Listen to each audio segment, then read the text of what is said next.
and I still kept it 100. Yeah, it's been a long time coming. They ain't covering my cloth, they tugging.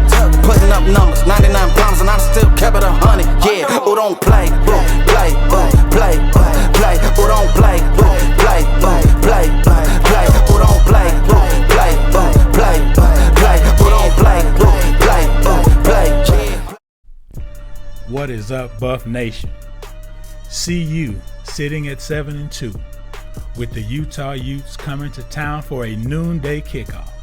It appears Texas Tech head coach Joey McGuire was not the only Big 12 head coach and or official ripping officiating this weekend. Utah Utes AD Mark Harlan had some choice words for the Big 12 officiating and to the commissioner about what occurred in the game last night. The title of the article reads, Utah AD Mark Harlan blasts the Big 12 officiating crew after BYU rallies to beat the Utes. Let's read the story. Utah Athletic Director Mark Harlan blasted the Big 12 officiating crew following BYU's 22-21 win over the Utes on Saturday night for controversial calls on the Cougars' winning drive. Harlan took the podium shortly before players and Coach Kyle Whittingham arrived to address the media. And he said, I quote, "This game was stolen from us. This game was absolutely, stolen from us," Harlan said. "We were excited about being in the Big 12, but tonight I am not. We won this game.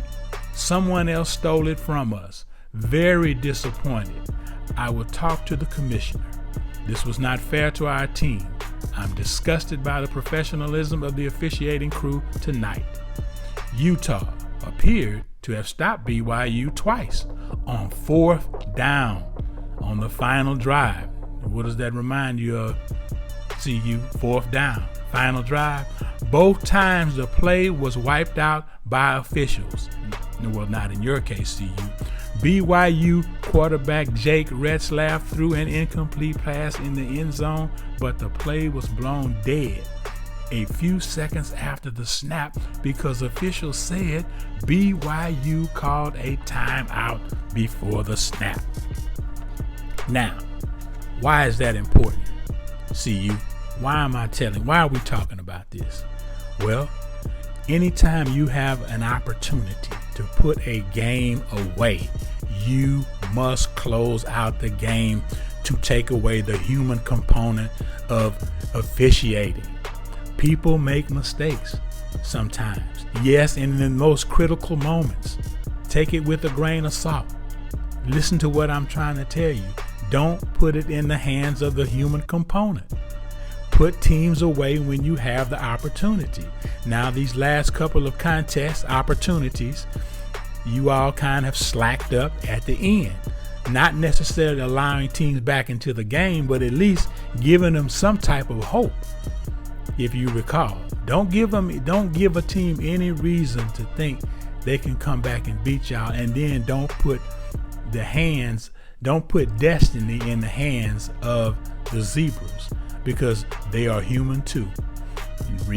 As a reminder, if you recall, Will Shepherd going up the boundary, 4th down, pass from Shadur, right on the money. He was draped by the defender.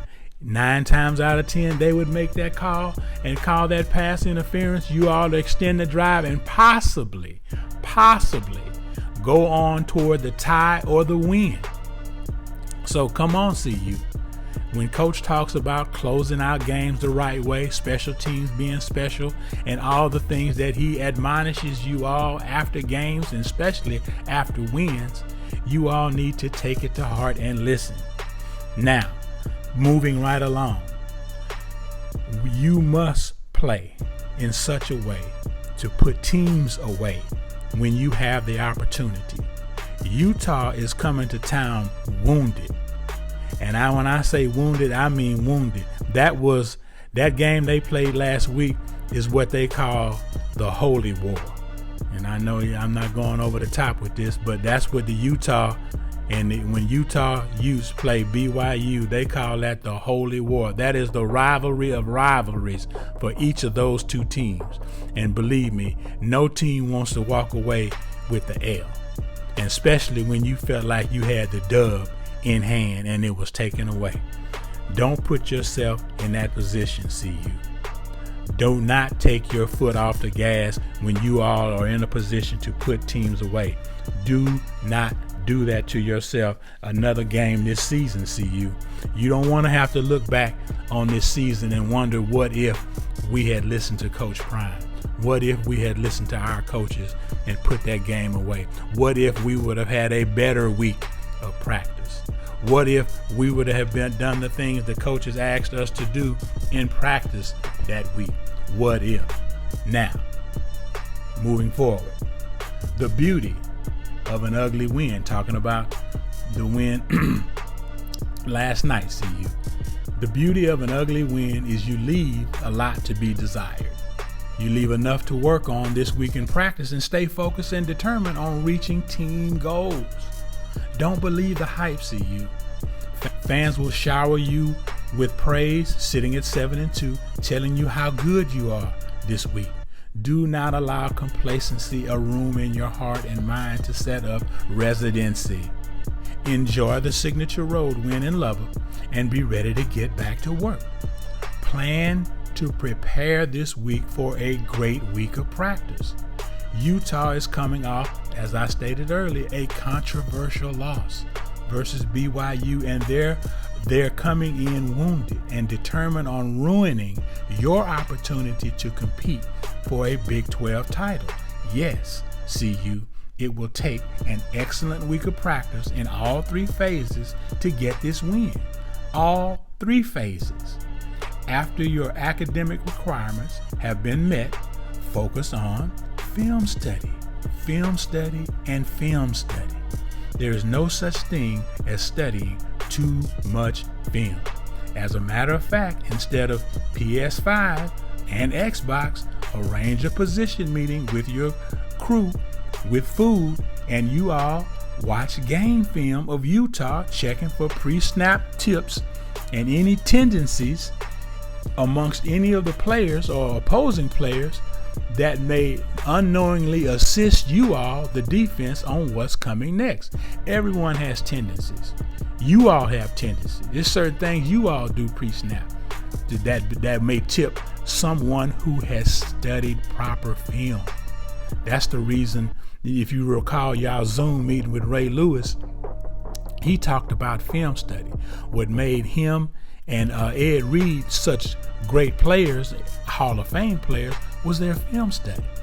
Now, obviously, they're at the professional level, and you have student academic requirements to meet before you all can get to that part of your commitment. Okay?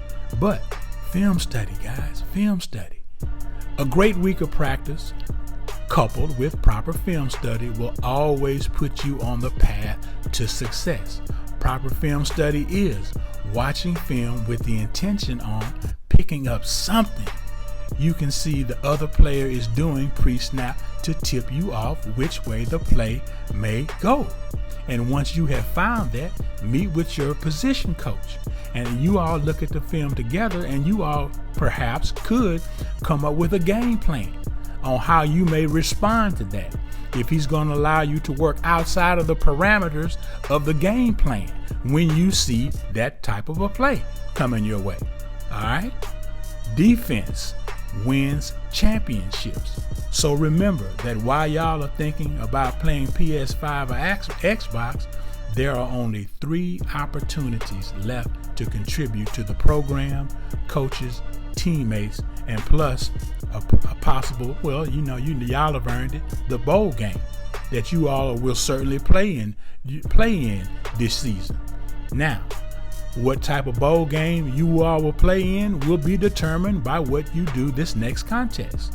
Make the most of the time you have left in this season, 2024 season. Make it memorable for all the right reasons. For those who sacrifice to help you get where you are. Make every moment count so that when you look back, you have no regrets. and second guessing, wondering whether or not you gave it your all. Once again, great signature road win. Now, let's patch up the foundation with determination, desire, and focus, and continue to build up for a phenomenal week of preparation. Minimize and eliminate unnecessary penalties, jumping into the neutral zone on pivotal downs, taking away turnovers from the team defense. Wrap up when you tackle, minimize and eliminate missed tackles and missed assignments, unforced errors and negative plays moving forward. Well, that's all I have for you now. If you're spending time in Boulder this week, traveling grace on your trip, God bless you and yours. I'm out. It translates in practice. I don't say stuff just to say it for a click, contrary to what some may say. But I keep receipts. But I'm serious. I analyze and I understand what we're up against and what we have and what we need. One thing that I could say honestly and candidly, you better get me right now. This is the worst we're going to be. You better get me right now.